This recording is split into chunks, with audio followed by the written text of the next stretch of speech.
Welcome to Japanatron.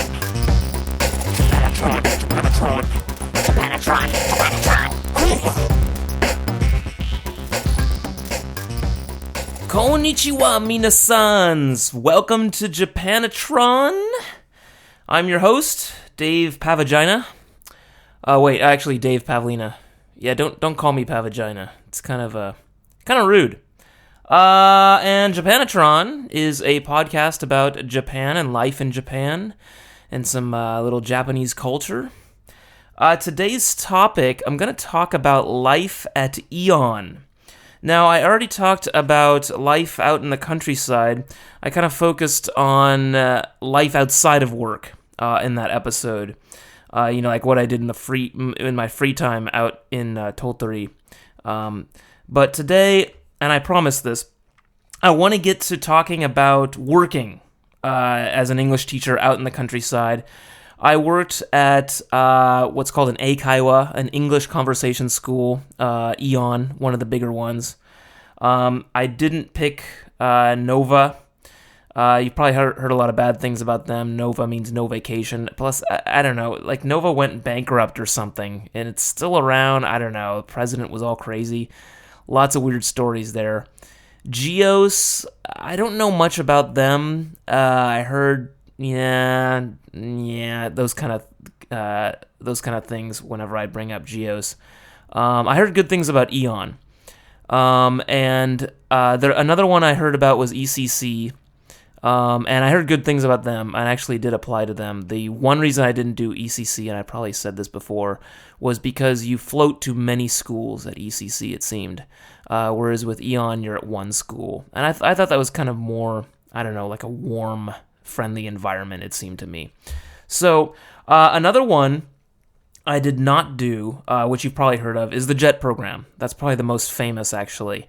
The JET program is run by the Japanese government, and they place you in the school program.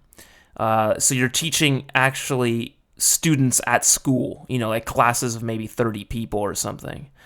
And the pay is a lot better in the JET program. The reason I didn't do it, despite the better pay, is the application process is kind of a pain in the ass. It's like once or twice a year, I think. Maybe that's changed. I don't know. AEON, the English conversation schools, it's like year-round. It's a business. You're working in a business. You're not working in the school system. So there's really no timing that you have to follow. The other reason I didn't do the JET program was that you're teaching kids that don't necessarily want to be there. They don't necessarily want to learn English. They're afraid. You're going to get a bunch of douchebag high school boys, possibly. So I've heard some bad things where I think as a first-time teacher, it was going to be a much bigger challenge for me to teach classes filled with kids that didn't want to be there. Granted, I'm sure not everyone falls into that category, but with the English conversation schools, it's a business. Someone's paying a lot of money for that. And true, the kid may not be paying, but most people are pretty motivated because they're doing it out of their own free will, and they're paying money for it, and it's something they want to do. They want to study. They want to be there. Classes are a lot smaller, too. We taught like a max of 8 people at a time. The last reason I didn't do the JET program was when they say countryside, they fucking mean it big time.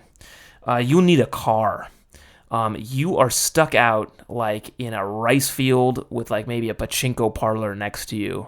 And, some jets I knew, they were in like suburbs of my town, Tottori, which was, 150,000. That's where I was in. And that was considered kind of countryside by AEON standards because, they stick those English conversation schools in relatively larger, areas, populous areas, because they got to make money. They got to stick them in a place with enough people who are interested in English. Not so with the JET program. You're in a school, and that school could be in the middle of a fucking rice field. So, that might be what you're looking for. And if it is, shit, go for it. Do the JET program. But man, it was like, I'm from LA, and I was a little too too countryside for me. Plus, I don't know, just the semantics of getting around. There's no train, and you need a car, and you got to do that whole thing. And, they drive on the left here. In the U.S., I'm used to the right, so I was not looking forward to the driving thing. And so that was just kind of more compatible with my lifestyle, so I didn't have to deal with that. All right, quick intro. If you sign up for AEON or any of the English conversation schools, I'm assuming most of them flow the same way, but you go to like a recruiting center, or maybe they have like a recruiting event, depending on the city you're in, and you take like a test, and there's an interview, and you'll take like an English test. I remember they gave us 2 on 2 separate days. One of them was pretty straightforward. The second one was like impossible, because I think they took it from the MCATs, the medical school entrance. There were like words on there I didn't even know existed. Such an idiot. Like, is this even English? Is it a foreign language test? So, anyways, in general, I won't go into the details, because otherwise this podcast is going to be like hours long. But the recruiting process in general, to me, is pretty obvious what they're looking for. They ask you to prepare a lesson, okay? And they kind of want you to have, they don't expect you to have any teaching experience, but they kind of expect you to prepare at least something for the lesson. Some kind of English point, a grammar point, a phrase book type of thing, situational English. In a restaurant, phrases you'd use, for example. And during that whole thing, it was pretty obvious, okay, that's what they're kind of looking for, Then they actually had us talk to each other, the people, going through the recruiting process. And kind of like, it was almost like a meeting, discussing how to improve our lessons or something. And again, it was kind of obvious what they're looking for. They want someone to express their ideas, not just sit there and be quiet, and participate and contribute to the meeting and whatnot. The recruiting session is very valuable, though, because they answer all your questions and they give you tons of information. So, really, that is a good first step, and they paint a pretty good picture at the recruiting session. Then, if you make it through, and if you have a college degree and you're not a fucking idiot, you kind of, like I said, you pick up what they're looking for, and if you do that, you could pretty much make it. It's not the most challenging job to get. I mean, if you have a pretty normal head on your shoulders and a college degree, that's the requirement for a visa in Japan to teach English. It could be in any subject, though. Then you could pretty much make it. So you request, city or suburb or countryside or whatnot, or an area of Japan. I requested kind of near Osaka. I just kind of felt like a bond with Osaka. I had been there before and really liked that city. Lots of comedy and stuff. So they gave me Tottori, which was, a couple hours away, but hey, close enough. It was like considered West Japan, I guess. So we went to the training center in Okayama, and we had 1 week of training. I had one other guy there, oddly enough, also from LA, which was pretty cool. So we kind of bonded on that. And we went through the training. They give you 1 week of training of how to teach the classes, and off you go. They ship you out after the 1 week to your city. And one thing about the training that was kind of funny was the dormitory we're in. It had like no TV in the room. I'm like, okay, we had to share a room, which, that's fine. Okay, it's only 1 week, but the place seemed pretty big. I mean, I don't know. It was pretty funny. I'm not gonna say military, but like we had to turn on the hot water and turn it off, and I don't know. It had a little bit of the Gilligan's Island type of feel to it, which kind of made it funny because you're fresh off the boat, in Japan, and you go through this training. Anyways, it was really enjoyable though. The trainers were great, and it was overall a positive experience. And I think for 1 week, I think it prepared me pretty well for the job. Anyways, then you're shipped off to the city, and off you go. Now, I want to break up the job because there's a lot to talk about here, and there's a lot of different approaches I can take on describing, painting a good, colorful picture of the job, because that's really, I think, what people want to know about. So I was thinking of the best way to organize this, and I'm just going to basically go through the good and then the bad, okay? I like lists. I'm an IT guy, so it's a good way to organize it for me. So let's go through the good stuff. Let's start on a positive note. And I want to make one thing very clear, though. I was there for 2.5 years, which is well over double the 1 year requirement when you sign the contract. So I want to make it perfectly clear that I enjoyed this job a lot. So when I start talking about the bad stuff, don't get the wrong idea. I actually really did enjoy this job and had a great experience, and really, it's probably one of the best things I've ever done in life. Okay, so let's get into the good stuff. Number one, you get the hang of the job pretty quickly. You might be nervous about being in front of people. You're in front of a class every day now. Maybe you're not used to that. I kind of wasn't. I had performed in school plays and stuff, but, it's not the same thing. And you kind of need a little confidence, when it comes to that. But you get actually used to it pretty quickly, I think. And really what it comes down to is preparation. They tell you how to prepare for the class, and there's a very not rigid, that's a bad word, a good structure. Good. Oh, that's a great word.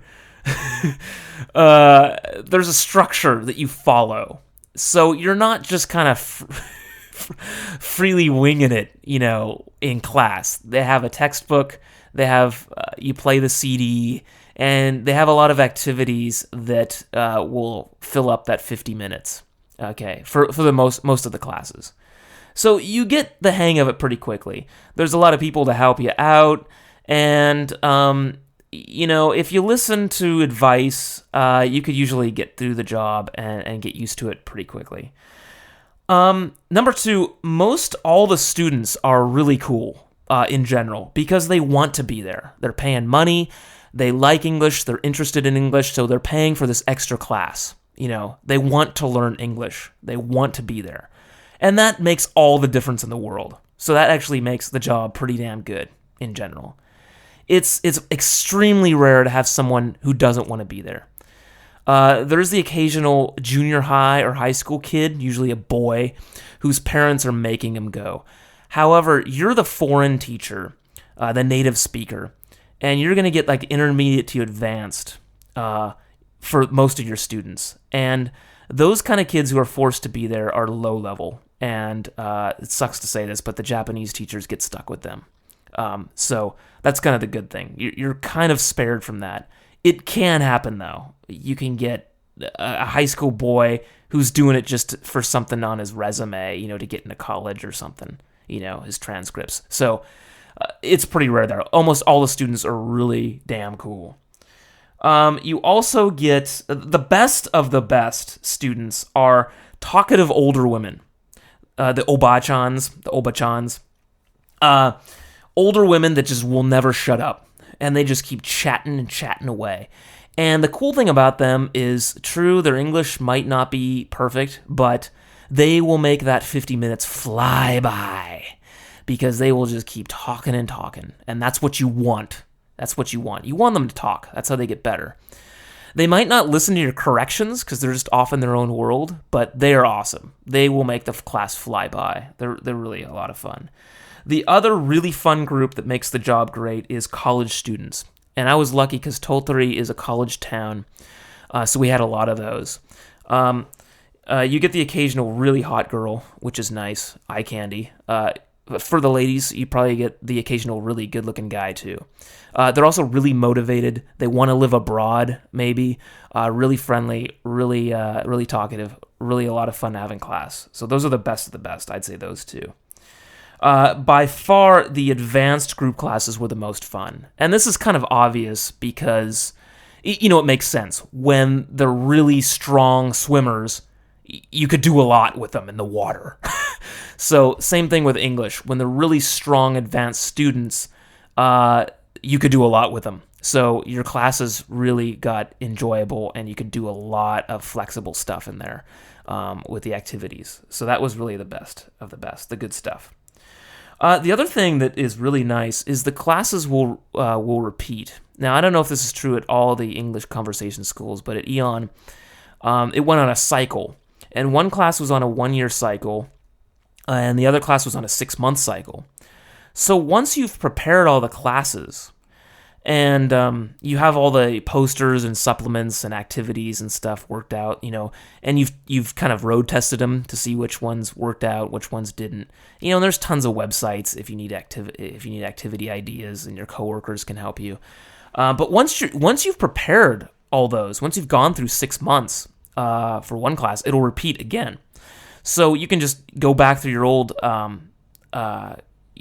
supplements and your lesson plans, and boom, it's there. Now, one thing I recommend for this is that AEON didn't really give us computers, of course. The desk was relatively small, and we really didn't need it. You just kind of hand wrote the posters or used the whiteboard. But what I did is I bought like a cheap computer online on like Yahoo auctions, really cheap, dirt cheap laptop. And I also bought a dirt cheap, like almost breaking down, used inkjet printer. And it was really rare. None of my fellow teachers did this, but I did it because, number one, I'm an IT guy, and number two, computers make my life easier. I typed all the lesson plans and more importantly, the supplements into the computer, and then I just had them. I just clicked print. And that saved loads of time from having to handwrite posters and stuff. People were always doing that. I started out doing that, and then I got smart, and I'm like, man, I'm going to do this on the computer because it's going to save so much time.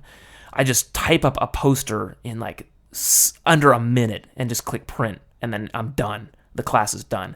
And, I can't beat, my handwriting sucks, so the printer was the neatest thing I could possibly produce. Okay, more good stuff. The stress is pretty low. Not a high stress job. Okay, you're not doing stock trading here. Okay, so that was really nice. I've never had such a low stress job in my life. That was really nice. The job is also relatively predictable. You're not chasing the financial markets on this. You got students coming in, and you know what they're like and what their level is like, and so you get used to the job, and the job gets pretty predictable, which could be a bad thing as well, but we'll get into that later. You also get to hang out with your coworkers and students. And I don't know how old you are, of course, but I got lucky. Most of my coworkers were all around the same age. We liked each other. We got along. We hung out after work. We also invited the students out to izakayas, Japanese pubs. And the school would actually encourage that. Not every school does. I know Nova, I think, doesn't allow it, which is another thing that kind of sucks about them that I've heard. And please remember that anything I say about Nova is anything I've heard. I've never worked there, actually, so I could be totally wrong. So yeah, that's kind of cool, the social thing. You can hang out with the coworkers and students. And that's the perfect resource when you're in some new city, you don't know where the hell you are. They speak, differing levels of English. They can help you get, used to life in your new town, introduce you to some cool restaurants, some places to hang out, places to, buy whatever you want to get, and help you out with stuff. One thing that I'm going to say is a good thing. It's also a bad thing, I think. But I'm going to list it as good. The good thing about it was the weekend at AEON was Sunday and Monday. So we had to work Saturday. But the weekend being Sunday and Monday, Monday was the most awesome day to take off because you could do anything and go anywhere and it would not be crowded. Now, granted, Tolteri, where I was at, is not a very crowded town in general. However, Monday was awesome because I would grab a snowboard and on Monday morning go snowboarding in the wintertime, and it was awesome. I had the whole resort to myself. So that kind of worked out to be a good thing, the Sunday-Monday weekend. Also, your hour schedule, you go to work at noon. And now you work until 9 p.m., okay? But usually we'd be showing up at noon one day, and then the other days was 1 p.m. to 9 p.m., okay? Now, you gotta have some discipline here, because the thing that's really tempting to do is just sleep in like a bear, like a hibernating bear. And really, it's a horrible feeling because you're just gonna waste your day, you're gonna waste your life. If you get up, say 8 a.m., you could get a lot of cool stuff done just before work. Because you don't have too much time after work. At 9 p.m., maybe grab dinner, and then the place is going to close soon. So, yeah, that was kind of cool. And I kind of miss that, really. It's an interesting schedule. It's not your 9 to 5. It's, noon to 9 or 1 o'clock p.m. to 9. Okay. And also, a lot of that is not class. It's prep time. Now, when you get used to the job and you've already prepped a lot of the classes, you don't need so much prep time. So I don't think this is still true, but back in the day, AEON employees from foreign countries like me were not obligated to enter the Japan, the pension system. So they had to cut back our hours in order to keep it within some kind of legal restriction. So basically, long story short, we had a 3-hour lunch break every day. Now, some people who first started needed some of that 3-hour lunch break to prepare for classes. However, I was there already over a year, and I had every class prepared pretty much, so my prep time went way down. So the 3-hour lunch, now you're working 1 p.m. to 9 p.m. with a 3-hour lunch break. I don't think they still do this because I think now you got to enter the pension system. But it was awesome. I would go see a movie. I would have a beer or two and then go back to work to teach class. Now your busiest time is going to be 5 p.m. to 9 p.m. That's when all the classes come because everyone does their English classes after work. The daytime classes are pretty low on students. You're going to get the college kids and you're going to get the retired older women. But most of all your business people are going to come to the evening classes for fairly obvious reasons. So that's going to be your busy time. But in general, the schedule was awesome. I had tons of free time. I mean, I was writing songs on guitar. I had so much free time. You can listen to the Free Time podcast in the Countryside one if you're interested in that. The coworkers were great. Now, every school is different, but I rarely heard complaints when I met other AEON students. AEON teachers. We would go to these training sessions in Okayama, and we'd meet with the others. I guess technically our coworkers at different schools, and I rarely heard complaints. Everyone was having a good time. In general, like I said, it's a positive experience. It's kind of something you do when you're young, probably, but not everyone. You don't have to be young. I'll get into that later. Also, remember, like I said, you're teaching, another good thing, you're teaching, your students are going to be of a relatively decent level, intermediate to advanced for the most part, because they have to be in order to survive with a foreign teacher that doesn't speak any Japanese. And that's one thing. Remember, there's a rule in class. There's no Japanese. So even if you're really good, really fluent, native speaker, you can't do it. You got to turn it off.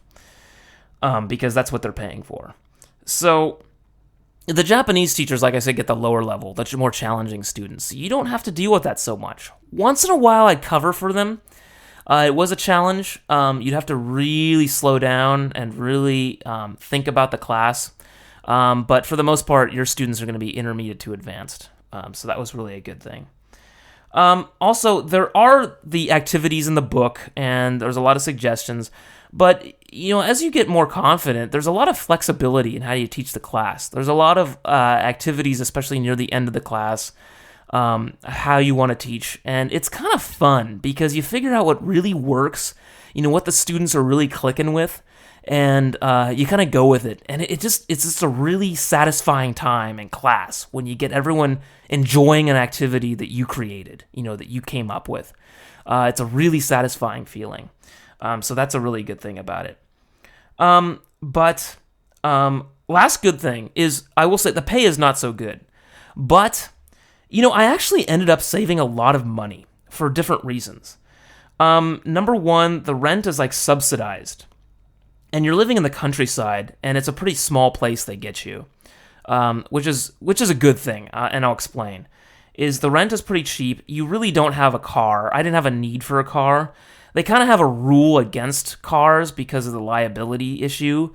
Some people I know drove at different, the jet program people did, but I saved a lot of money. I had no reason to drive. I was biking around this countryside town having a blast, so. I didn't need to jump in and learn the car thing, so that saved a lot of money. Also, I had no space. It was a pretty small place, so I really thought before buying anything. Anytime I wanted new clothes or I was gonna buy something, I did splurge on an Xbox, which I hacked with a mod chip. An old school Xbox, and I was watching my DVDs region free, and maybe playing a few games and stuff. That was about it. I got a guitar, but really you're not gonna be buying like furniture and like a double bed, a king size bed or anything for the place. So I saved a lot of money because of that. You don't have space to buy any. You don't have space to put anything, so you don't buy anything because you don't have any place to put it. Even though you have the money to buy it. So, a lot of people who had money problems, I know some of the teachers, especially the guys, would spend way too much money on alcohol. The beer is so expensive here. So, just take it easy with that, with the going out and the partying, and you can save your money pretty good. I ended up saving money. Okay, let's go into the bad stuff. Like I said, the pay isn't so good, and I will say, but the job, you're not a stockbroker on this. So really, I think it's a pretty fair salary considering everything. It's a pretty fun, kickback, low stress job. So yeah, the pay ain't so good. So what you gonna do?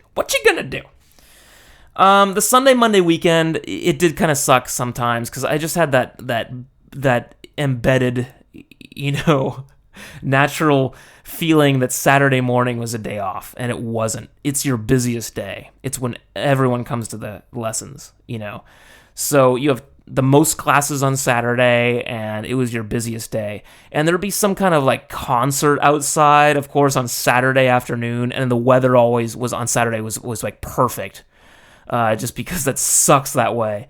So that kind of sucks sometimes, the Sunday, Monday weekend, and you want to hang out with someone else, but their weekend is the normal Saturday, Sunday, so you got to work out something on Sunday.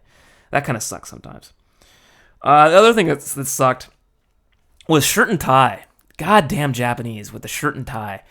Now, I understand the whole professional thing, but granted, I'm from LA, one of the most casual cities in the US, and the shirt and tie thing, oh man, that drove me nuts. You had an option of a suit or the shirt and tie. Of course, I always did the shirt and tie, and I tried to do the short sleeve shirt. I look like the calculus professor or something from the 60s. The pocket protector. So I really tried to stretch that dress code, but you had to wear the tie, and that's like a fate worse than death for us men.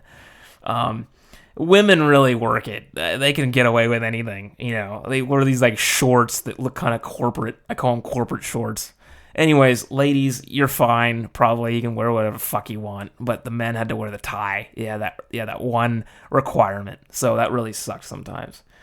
One thing that also kind of sucked is you had private lessons. And those were rough because you had no textbook sometimes. Maybe you had like a newspaper article, or sometimes they just want to talk about anything. And sometimes the person was kind of boring and they didn't have much going on. They're retired or something. And you're seeing these people week after week after week, and you fucking know everything about them. And you have no more questions to ask. It's like, do you see your best friends like every week? Maybe you do. But you got to talk to someone for an hour every week consistently. I don't even talk to my best friends that much, and you have to talk. You can't just sit there looking at each other drinking beer. You have to talk. And sometimes it was torture because it's like, God, I don't know what to ask you anymore. You're so fucking boring. No, I'm just kidding. They weren't. They were great people, but Jesus Christ, I saw them more than like anyone else in life, like more than my parents and my best friends. And you have to talk to them about something. You have to figure something out. And I'd be stressing out so much, like, what the fuck am I going to talk to this guy about? He has nothing going on, So that kind of freaked me out. And I think it's actually worse for the women. Because the women sometimes, my female foreign coworkers, would get like a weird dude. I can deal with weird dudes. But what is it, like, dudes are usually the weirder ones. Weird women, there's not many of them. And weird women are just kind of funny to me. They're just kind of like loony. But weird dudes are real fucking creepy. They like touch you in your private areas. And, they're just something wacky shit is going on up there. That something's wrong. And when they would ask for like I want a female teacher. I want a female foreign teacher. Oh my God. I felt so bad for them. Because it's like a date. It's like their private lesson turned into a date. So I think it's way worse for the women with the awkward private lessons. I remember I had one private student, a few of them, that, man, it would take this woman like 20 minutes to answer any question. I'd say, how are you? And there'd just be awkward silence for, just such a long time. It just made me so uncomfortable. And then finally she'd say like, oh, I'm good. And I'm like, dude, what is up with the delay? Like, I do not understand. Like, how long can you possibly pre-processing how are you? I ask you this every week, and your answer is the same every week. What takes you so long to spit out the answer? That was one of them. Another one was she was so nervous during class. She was literally shaking. She was like shaking in her boots. It was like a Scooby-Doo cartoon. Like, a ghost. And it made me so uncomfortable because she was so nervous. Yet she always requested me. She insisted on a foreign teacher, and she wanted me to be her teacher. Even though she was just like a nervous, neurotic wreck during the entire class. She had like a water bottle, and she was like taking swigs of it during the class, and it was like shaking in her hand during the class. And it was so hard to come up with stuff to talk about with this woman because she was so nervous. It made me so uncomfortable. And it made me think like, dude, you got more problems going on than English. Like, English lessons aren't going to solve your problems, because she was kind of shy and quiet and kind of skittish, even in Japanese, what they said, my coworkers. So, yeah, there was private lessons like that were pretty awkward, and really the only advice I can give you is preparation. You gotta figure something out. Talk to tons of different people, search the internet, get advice from the trainers. You have to figure something out with these people. You have to prepare something to talk about. A plan A, B, C, D, E, F, all the way to Z. You have to have backup plans and a backup for the backup plan, because you're going to run out of shit to talk about. And that's going to be so awkward. Because when it's you and this guy in the room, what are you going to do? Just sit there looking at each other? I guess you can bang each other, but I don't know how that's going to reflect on the school.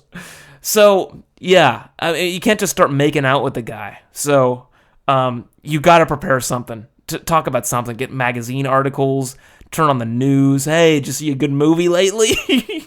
If nothing else, it'll prepare you for dates. I mean, at the end of that job, after finishing that job, I could have a conversation with a fucking brick wall. I could have a great conversation with a brick wall. And this podcast should be proof of that. Should be proof positive of that. Because listen, I've been talking my ass off like a douchebag for like over 30 minutes, like nonstop. I like barely even took a breath. Okay, so in a lesson with someone who just will not talk, I'm more than halfway done now. My podcast could be a lesson right here. So that's one skill it'll give you. I don't know, is that a good thing or a bad thing? It'll give you the ability to talk to fucking nobody. You could talk to yourself. You could talk to a wall. You could talk to a piece of shit on the floor. For 50 minutes if you want. That's the skill that this job will give you, that you'll walk away with. Okay, moving on. Other not so good stuff, the kind of stuff that sucked.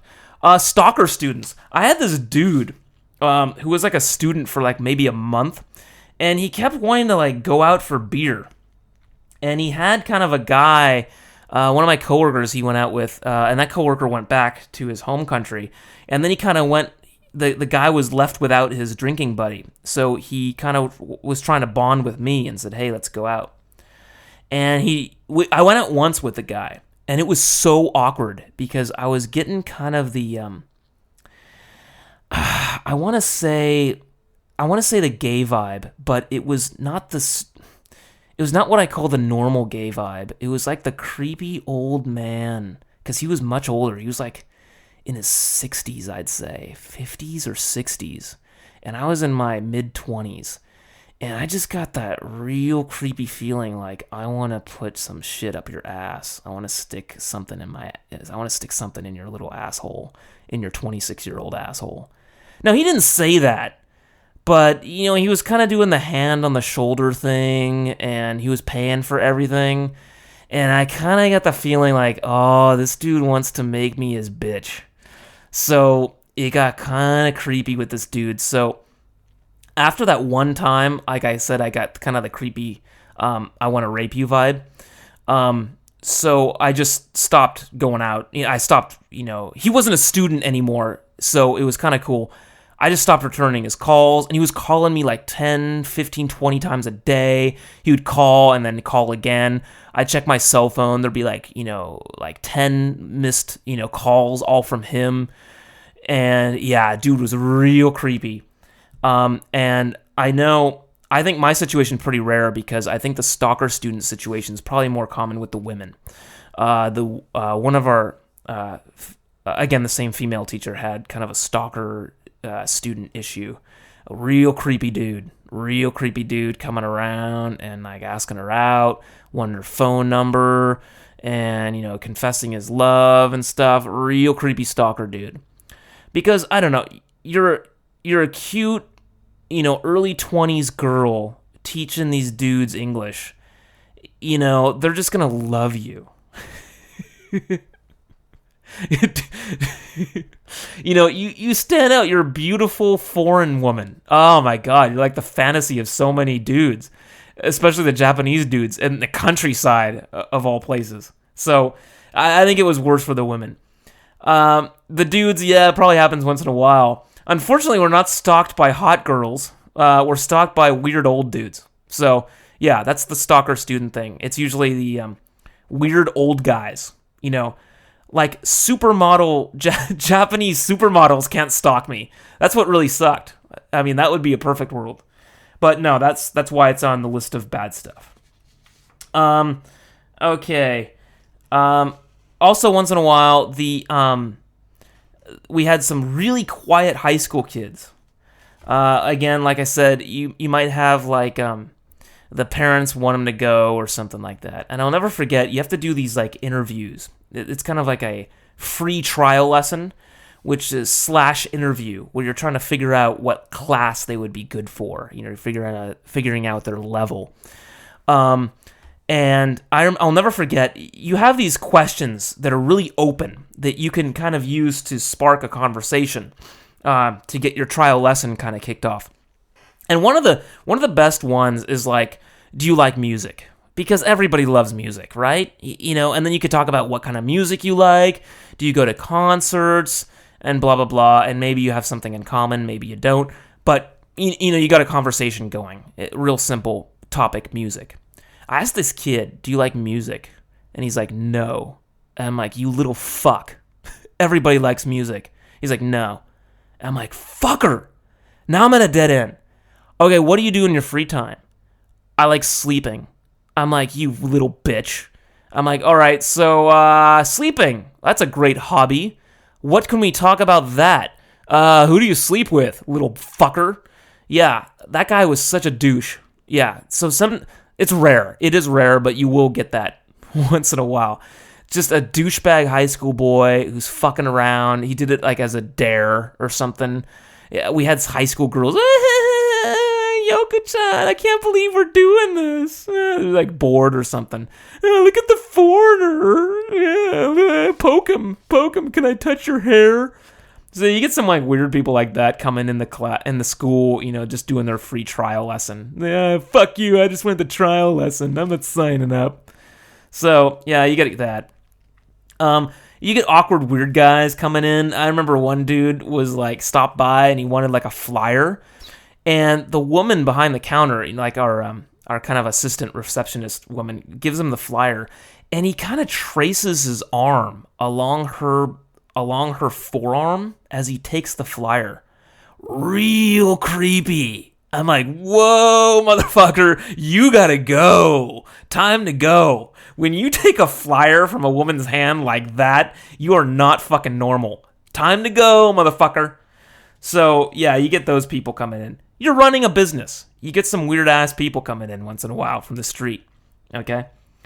The 12 noon to 9 p.m. schedule was rough once in a while. And like I said, you gotta get your ass up. Don't sleep in till 11:30. Don't be a fuck, because you're gonna waste your life away. And sometimes I did that, okay? The cool thing is, you could party all night and still be fine for work, because you don't have to be to work the next day until like 1 p.m. or noon.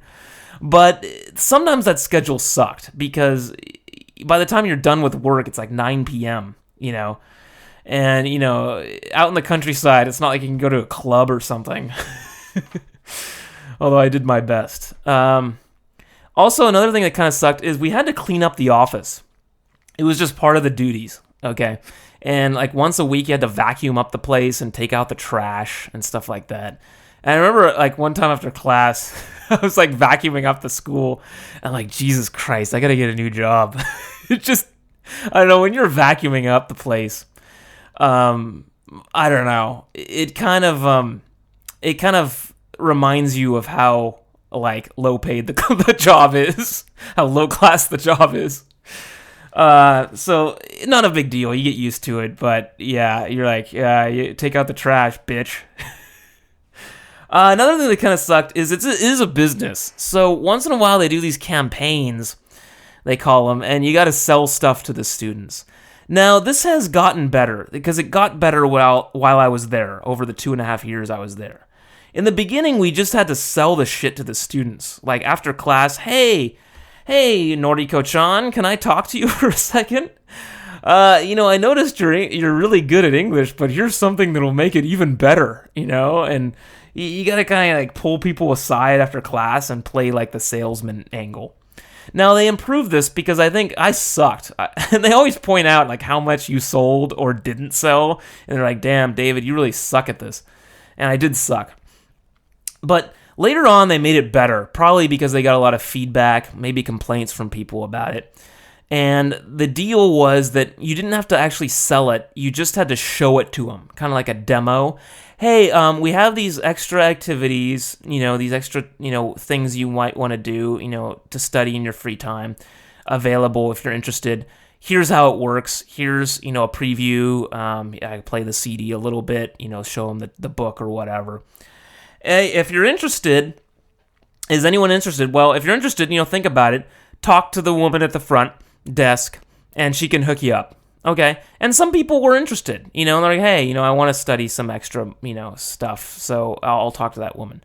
And then, they ask like, oh, who showed you this? And like, oh, David showed it to me. So then you got to get your credit that way. So it was kind of nice the way they changed it. You didn't have to like be the salesman so much, and push like a hard sell onto them. Another thing, like I said, it's a business. We had to, now we got paid overtime for this, granted, but we had to get up a little early, like before 11:30 a.m. And we had to hand out flyers, like, at like junior high schools and high schools, like after class or after like a big test or something. They're like, hey, you want to study some English? Here you go. Here's a flyer. Hi, I'm a fucking foreigner. Look at me. Look at me. I'm a real life foreigner. You can pull my hair and poke me. Yeah. Because when you're the only foreigner for miles and there's a bunch of high school kids, they're gonna it's gonna be like Dumbo. Whoa, look at his ears. Look at his big nose. Look at the blue eyes. Wow. Dumbo. Yeah. So it was a little degrading, the handing out the flyers thing, especially when it was in the dead of winter and it's like snowing and you gotta be, here's your flyer. So yeah, that kind of sucked sometimes, but you did it with coworkers, so that was kind of fun because you're like, oh man, this sucks. Then you're like, yeah, it really sucks. So it kind of felt better because you're both suffering together. Another thing that sucks is the very beginning of the job is rough because you're not used to it. You don't know what the fuck's going on. You don't know how to teach yet. You're nervous. You're not preparing as well as you should, or you only had 1 week of training and you're not really used to it yet. The beginning is rough, but if you hang in there, you get used to it. After a few weeks, few months, you get much better at it, and it's just second nature. So that kind of sucked. The very beginning kind of sucked. The other thing that kind of sucks is sometimes the other foreign teacher. I know some schools only have one, so then you're like the one dude or lady. But some have multiple foreign teachers. I had one other foreign teacher with me, which changed a lot over my 2.5 years because they would go back after a year usually. And sometimes the other teacher is a douchebag. Okay, they borrow money from you. They're late. They don't show up. Their classes suck. People complain about them. And then the students insist on going to your class, so you have to take more students in.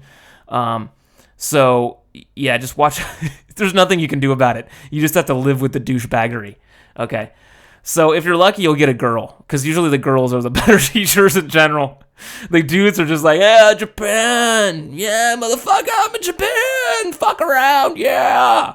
So yeah, you'll get that. You get a douchebag who's like drunk and fucking around. I'm out of college. What am I going to do? Well, let's get a tattoo and go to Japan. Yeah, so that kind of sucks sometimes. Another thing that sucked is a small thing you don't think about is you have to stand most of the day because you're teaching. My legs were fucking tired every day because you're standing. And if you get like a private lesson or a lesson with maybe 1 or 2 students, I would kind of bust out the like, hey, let's sit down for this one, and rest your legs. But it's a standing job. You're not sitting at a desk. So maybe it's good. Maybe you get some kind of workout on your legs. But yeah, it was rough. I was always getting like leg massages because we're going to taking hot baths for my legs because you're standing all the day. So yeah, do some exercises or something. Work out those calves or whatever because you're standing all day. Get used to it. Another thing that sucked is, when I worked in an office, I just took it for granted that when I had to pee, I could just get up and pee. But when you're teaching in class, you can't just do that. Excuse me, students, I got to take a huge piss. I'll be right back. Because, it's 50 minutes. They're paying a lot of money for that 50-minute lesson. And they don't want like a couple minutes where you're out taking a piss. So you got to really time your piss. You're like, I got to pee before this class. And then some students like, I have a question. No, you're like, fuck you, I got to pee, I got to get out of here. And my school kind of sucked because we were like in a shopping mall type of situation, and we didn't have our own bathroom. We had to use the restroom in the shopping mall, and it was a little bit of a walk. It took a few minutes to get down there. So between classes was a pain because students would be asking questions. What else? You have to do those outside lesson things, that I was telling you that you sell to the students. Sometimes you got to check their work, and help them out. And you don't have a lot of time. You have 10 minutes between lessons, and boom, the students are showing up for the next lesson. And if you're like me, I'm the kind of guy who drinks a ton of water. That's just the way I am. I'm always drinking tons of water, which is like a curse of my life. So I had this massive water pee, like a reservoir, like Moses and the Red Sea in my bladder. And I'm like, I gotta pee this out. It's killing me. And I remember between classes, this woman's like, I have a question. And I'm just running. I'm like, wait, I gotta. And then I was literally running. And the receptionist is like, what, Dave? I'm like, I gotta go. And I running down there. It was painful. I'm running all funny, and yeah, you gotta really think about that. Think twice before you chug that 1 liter bottle of something before the class. Just be thirsty, dude. And if you can have water in the class, because you're talking a lot, your voice gets tired, you need some water. Think about that, man, because that massive water pee is going to kill you. When you have 3 back-to-back hour lessons, you got to really learn how to hold that shit, okay? You're going to be like a truck driver holding your pee in. You'll get really good at it, but it's not really a skill I'm particularly proud of. So, yeah, you got to really time your pee.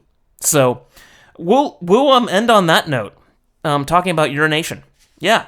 So I hope you enjoyed this. This is my longest one ever. Jeez, I didn't even expect to talk about life at AEON that much, but I did.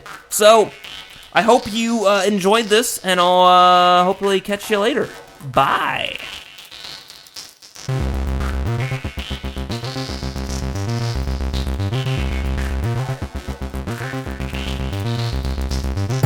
Welcome to Japanatron. You have received this transmission from the Comedy Podcast Network. For more shows, visit comedypodcastnetwork.com.